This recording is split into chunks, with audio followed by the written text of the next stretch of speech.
Hi guys, welcome back to another video. इस वीडियो में हम एचपी टेट आर्ट्स जो आज 13 जुलाई 2024 को कंडक्ट करवाया गया, इसके साइकोलॉजी सेक्शन को डिस्कस करेंगे।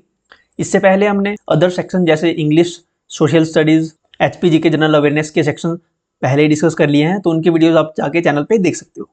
शुरुआत करते हैं पहले क्वेश्चन से। हार्वर्ड गार्डनर के बुद्धि के सिद्धांत को फिलिंग द ब्लैंक्स नाम से जाना जाता है। Harvard Gardner's theory of intelligence is known as theory of multiple intelligence के नाम से जाना जाता है हार्वर्ड गार्डनर की थ्योरी को। ऑप्शन बी करेक्ट होगा।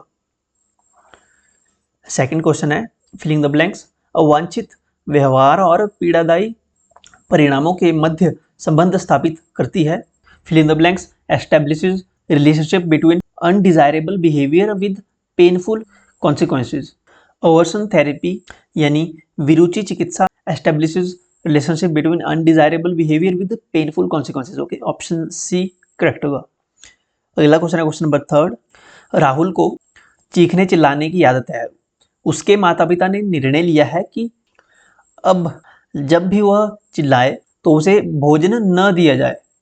यह किसका उदाहरण है? तो ये नेगेटिव रिइंफोर्समेंट का उदाहरण है। Okay, it's an example of negative reinforcement, नकारात्मक प्रबलन का। ऑप्शन बी करेक्ट होगा। क्वेश्चन नंबर 4 है which technique is used to treat phobia.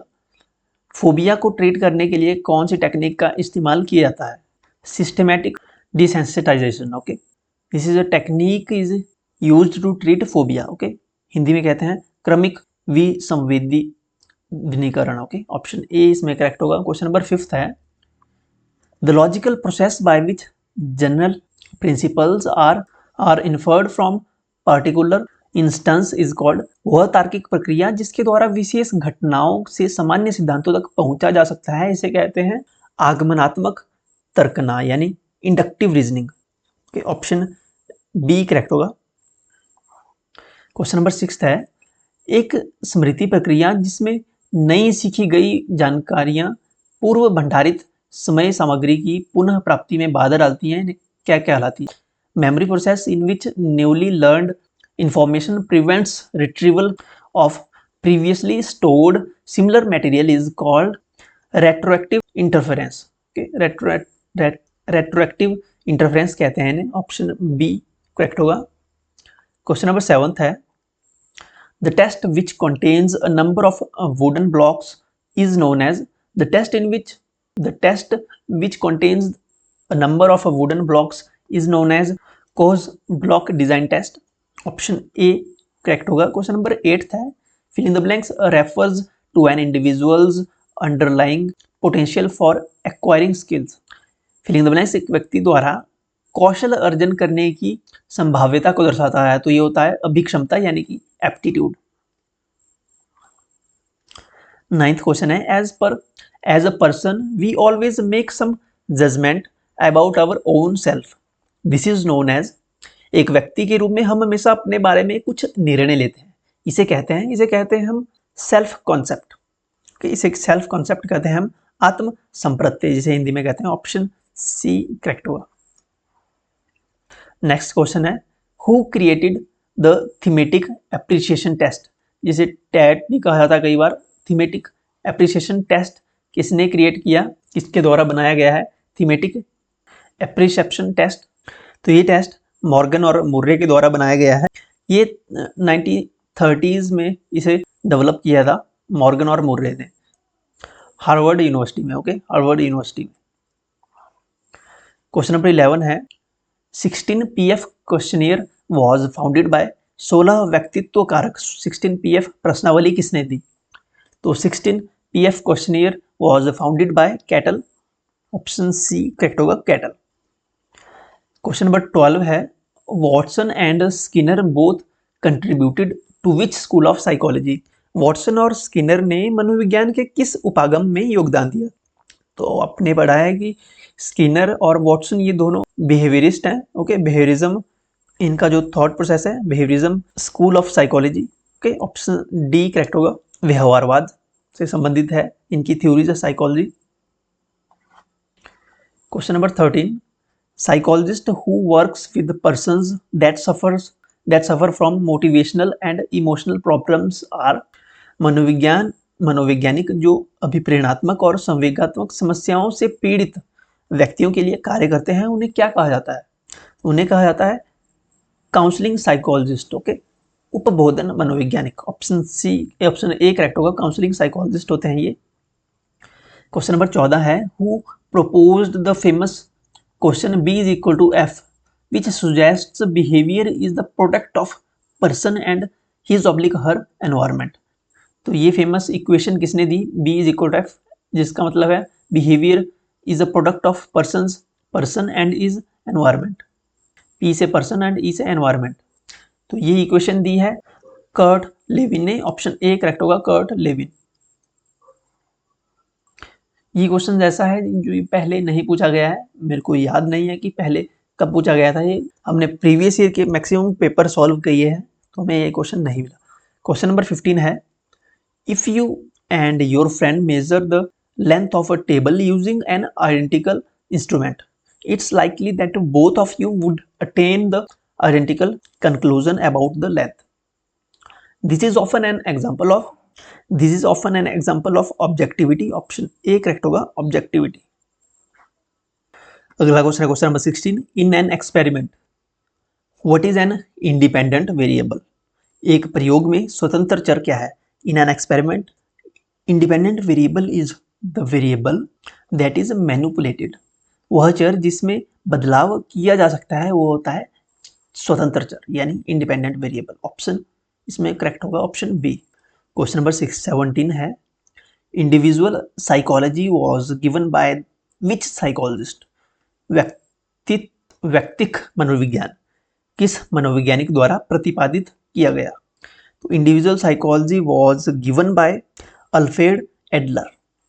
Option D correct होगा, अल्फ्रेड एडलर के द्वारा इंडिविजुअल साइकोलॉजी दी गई, प्रतिपादित की गई। ओके, अगला क्वेश्चन है question number 18, according to fill in the blanks id, ego, superego are the three components of personality according to Sigmund Freud।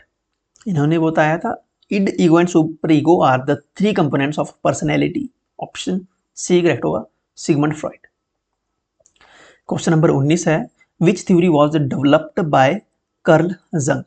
Karl Jung के द्वारा कौन सा सिद्धांत विकसित किया गया? तो analytical psychology was developed by Carl Jung। Option B correct होगा, analytical psychology. Question number 20, Nisha shows aggression most of the times in her classroom and often calls her classmates aggressive। Identify the defense mechanism। निशा अपनी कक्षा में आक्रामकता प्रदर्शित करती है और अक्सर अपने सहपाठियों को ही आक्रामक बताती है, खुद आक्रामकता प्रदर्शित करती है और अपने सहपाठियों को बताती है कि ये आक्रामक है। तो इसमें रक्षात्मक मनोरचना को पहचाने, ये कौन सी मनोरचना है इसमें रक्षात्मक? डिफेंस मैकेनिज्म कौन सा यूज कर रही है वो, इसे कहते हैं प्रोजेक्शन। ऑप्शन सी करेक्ट होगा, प्रोजेक्शन। क्वेश्चन नंबर 21 है, Riya is a counsellor and she has the ability to reflect on what client says and feels using different words. This is known as. Riya एक परामर्शदाता है और उसके पास यह योग्यता है कि वे कुछ सेवार्थी कह रहा है या अनुभव कर रहा है उसे वैसे ही भिन्न शब्दों के द्वारा पुनर्कथित कर देती है। यह कहलाता है, इसे कहते हैं decoding. Okay, option C correct होगा, decoding. Question number 22, cognitive development means. संज्ञानात्मक विकास क्या है? संज्ञानात्मक विकास है आपकी इंटेलिजेंस का development. Okay, development of intelligence. Option A correct होगा। नेक्स्ट क्वेश्चन है question number 23, development is influenced by an interplay of. विकास डैश की अंतःक्रिया से प्रभावित होता है। जो डेवलपमेंट है is influenced by an interplay of biological, cognitive and socio emotional process. तीनों इंपॉर्टेंट है, biological, cognitive and socio emotional. Option D correct होगा। क्वेश्चन नंबर 24, जीन पियाजे की थ्योरी से क्वेश्चन पूछा गया था। दो क्वेश्चन इस पेपर में मुझे यहाँ दिखे कि 2 क्वेश्चन जीन पियाजे की थ्योरी से पूछे गए थे। 2 नहीं 3 से 4 क्वेश्चन थे। एक एसिमिलेशन वाला भी था, शायद वो आगे आएगा। एक यहाँ से स्टेजेस से पूछा है question, the approximate age of sensory motor stage. Sensory motor stage first stage है जीन पियाजे की डेवलपमेंट। कॉग्निटिव डेवलपमेंट थ्योरी की फर्स्ट स्टेज है जीन पियाजे की, सेंसरी मोटर स्टेज, ये 0 से 2 साल तक रहती है। ऑप्शन ए करेक्ट होगा। सेंसरी मोटर के बाद प्री ऑपरेशनल स्टेज, फिर कंकरेंट ऑपरेशनल और फिर फॉर्मल ऑपरेशनल। तो ऑप्शन ए करेक्ट होगा, 0 से 2 ईयर।